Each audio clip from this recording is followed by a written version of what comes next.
व्यक्ति को चाहती है और उसमें आसक्त रहती है, उसी के चिंतन में रहती है, तो ये 9वां प्रज्ञा अपराध माना जाता है। तो हम अपने भीतर सब जांच करें कि हम इन 9 प्रकार के प्रज्ञा अपराधों से बचे हैं या नहीं। अगर नहीं कोई 1, 2, 3 अपराध हैं तो हे भगवान, हे गुरुदेव, हम इन प्रज्ञा अपराधों से बच जाएं, ऐसी शक्ति आप ही देना, ऐसी सद्बुद्धि आप ही देना। असतो माम सद्गमय तमसो माम ज्योतिर्गमय मृत्योर्माम अमृतम गमय। हरि ओम हरि ओम ओम ओम। हम इस प्रज्ञा अपराध से बच जाएं। हे गुरुदेव, हमें सद्बुद्धि दो, हे भगवान, हमें सद्बुद्धि दो।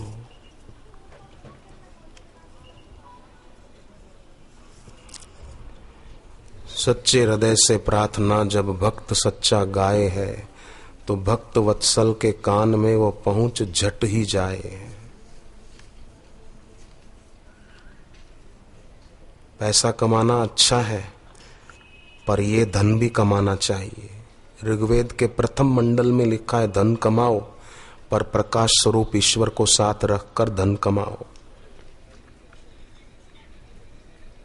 भूले नहीं। पश्चिम के विद्वानों में न्यूटन से लेकर लॉर्ड काल्वन तक वो ये बात स्वीकार करते थे और मानते थे कि ईश्वरीय सत्ता है। और आजकल कई अपने देश में रहने वाले लोग वो ईश्वर को, ईश्वर प्राप्त गुरु को, उनकी महिमा को नकारते हैं। टीवी पर यह भी दिखाया गया था कुछ समय पहले कि भाई ये देखो, देवी देवताओं को दूध पिला रहे हैं। हकीकत में बोले देवी देवता नहीं पी रहे हैं, पत्थर की मूर्ति क्या दूध पिएगी।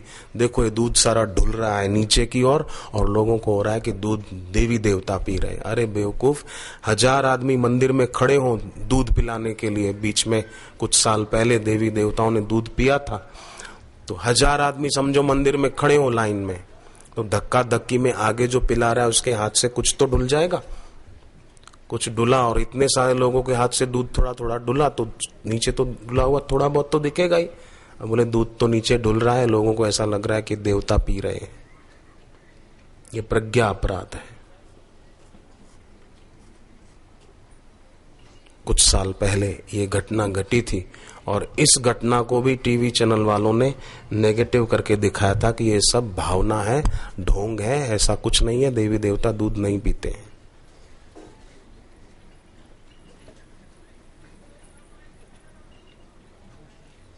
देवी देवताओं ने दूध स्वीकारा था, ये बात सत्य थी। पर दुर्योधन और शाकुनी थे ना, वो भगवान की शक्तियों को देखकर भी उसको मानते नहीं थे। साड़ी बढ़ गई तो बोले कृष्ण तो मायावी है। कृष्ण भगवान को भी मायावी बोलते थे शाकुनी और दुर्योधन।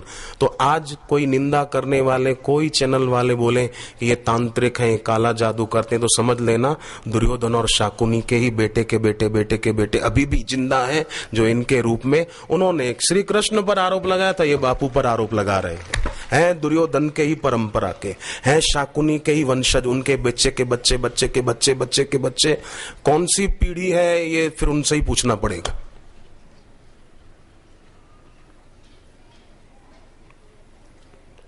सही बात है ना भाई।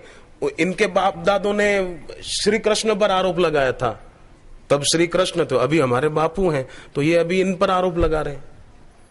गोप और गोपियां थे ना, उनको श्री कृष्ण की हर चेष्टा को देखकर आनंद आता था। अरे वाह वाह, अरे वाह वाह, वाह भाई वाह, मजो अच्छी, आनंद अच्छी हो।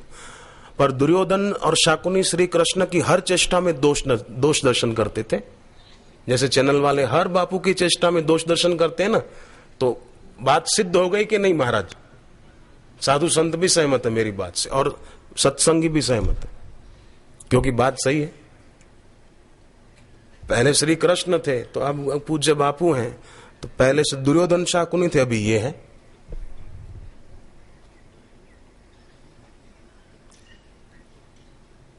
उनकी ही परंपरा का वो निर्वाह कर रहे हैं। पर साधक जानते हैं, भरोसा कर तू ईश्वर पर, तुझे धोखा नहीं होगा। ये जीवन बीत जाएगा, तुझे रोना नहीं होगा। कहीं सुख है कहीं दुख है, ये जीवन धूप छाया है। हंसी में ही बिता डालो, बितानी ही ये माया है। जो सुख आए तो सम रहना, जो दुख आए तो सम रहना। न कहना कुछ कभी जग से, प्रभु से ही तू कह देना।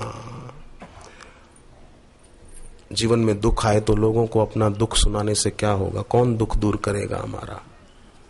उल्टा लोग हंसी करेंगे कि देखो ये दुखी हैं, ये दुखी हैं, ये दुखी हैं। ईश्वर कोई कह दे तो ईश्वर अपने आप वो दुख दूर कर देंगे। कोई भी दुख हो ना आपके किसी के जीवन में, तो लोगों को अपना दुख मत सुनाना, लोग उल्टा आपकी हंसी करेंगे। आप ईश्वर को ही कह देना, अपने इष्ट को कह देना कि प्रभु ये तकलीफ है, बस आपको दूर करना है तो आपकी मर्जी, नहीं करना है तो आपकी मर्जी। एक महिला का पति ऊपर से गिरा 3री मंजिल से और बेहोश हो गया, तो उसकी पत्नी ने क्या किया? बापू मैं दुखी हूं, मेरे पति को ठीक कर दो, दया कर दो, डॉक्टर मना करते नहीं बचेंगे, ऐसा नहीं कहा। बापू जी को प्रार्थना की, आपकी जो मर्जी, आपको इनको रखना है मेरे पास तो रखो, आपके पास बुला लेना है सदा के लिए तो आपकी मर्जी, आप जो करेंगे अच्छा ही करेंगे। है जीत तुम्हारे हाथों में और हार तुम्हारे हाथों में। और हकीकत में देखा जाए ना, भक्त की हार में भी भक्त की जीत छुपी हुई है।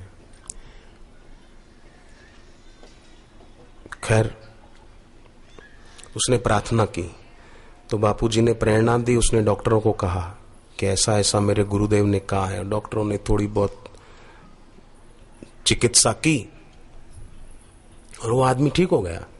तो डॉक्टरों ने उसकी पत्नी को कहा कि आपको प्रेरणा दी उन आपके गुरुजी का नाम क्या है? तो उस बहन ने नाम बताया। अरे बोले बापू की एक तस्वीर हमको भी दे जाओ, हम अपनी हॉस्पिटल में लगाएंगे, भविष्य में कोई ऐसा केस आएगा बिगड़ा हुआ तो हम भी बापू की प्रेरणा से किसी की जान बचाने में सफल हो जाएंगे। आपके पति खतरे से बाहर हैं, थोड़ी देर के बाद उनको होश भी आ जाएगा, आप उनको कल तक तो घर भी ले जा सकेंगे। तो ऐसे भक्त होते हैं जो प्रार्थना आदि के द्वारा निश्चिंत होकर अपने दुख को दूर कर देते हैं। अब संध्या का समय थोड़ी देर में हो जाएगा। बहुत देर से बैठे, 2-4 मिनट के लिए अपनी जगह पर खड़े होना चाहें तो खड़े हो सकते हैं। फिर प्रतिक्रमण माना अंतरंग से जुड़ना, अंतरंग साधन करना। संसार प्रवाह जिधर हो उस दिशा में बहना बहादुरी नहीं है, बहादुरी प्रति स्रोतगामी बनने में है। मतलब दुनिया के लोग जिस तरफ जा रहे हैं, फैशन में, डिस्को में, नखरे में, उधर हम भी उनके जैसे हो नहीं। हम गुरुदेव के कहे अनुसार अंतरंग साधना में आगे बढ़े, मौन में आगे बढ़े, जप तप में आगे बढ़े।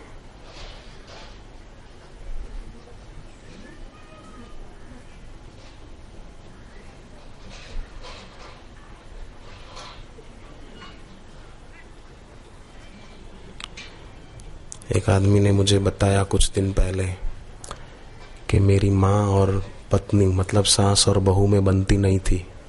बोले मैंने क्या किया? श्री आशा रामायण के पाठ किए कि इन दोनों को सद्बुद्धि मिले और झगड़े खत्म हो, ताकि दो के बीच मैं पिसा न जाऊं।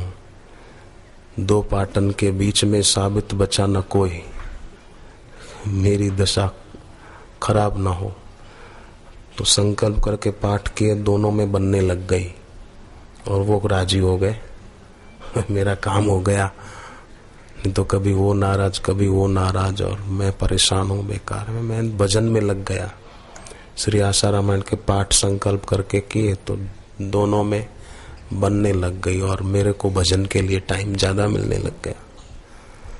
है ना, अंगूठियां नहीं पहनी, दोहरे धागे वालों के चक्कर में नहीं आए, श्री आशा रामायण का पाठ करना शुरू कर दिया। अभी कुछ दिन पहले उन्होंने बताया मेरे को, बोले इससे तो चमत्कार ही हो गया। उसको मैंने नहीं कहा था कि आप श्री आशा रामायण के पाठ करो तो सास और बहू में बनने लग जाएगी। उनको ही श्रद्धा थी कि मैं ये करूं बस, तो हो गया ना।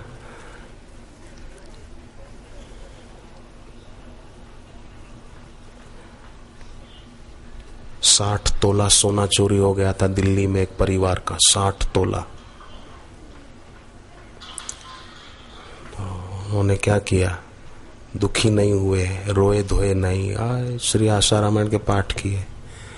108 पूरे भी नहीं हुए थे, पुलिस चौकी से फोन आया कि चोर लखनऊ में पकड़ा गया। चोरी हुई थी दिल्ली से, चोर पकड़ा गया लखनऊ में। कुछ दिन बाद सारा सोना पुलिस ने जब्त किया चोरों से और फिर वो परिवार वालों को लौटा दिया।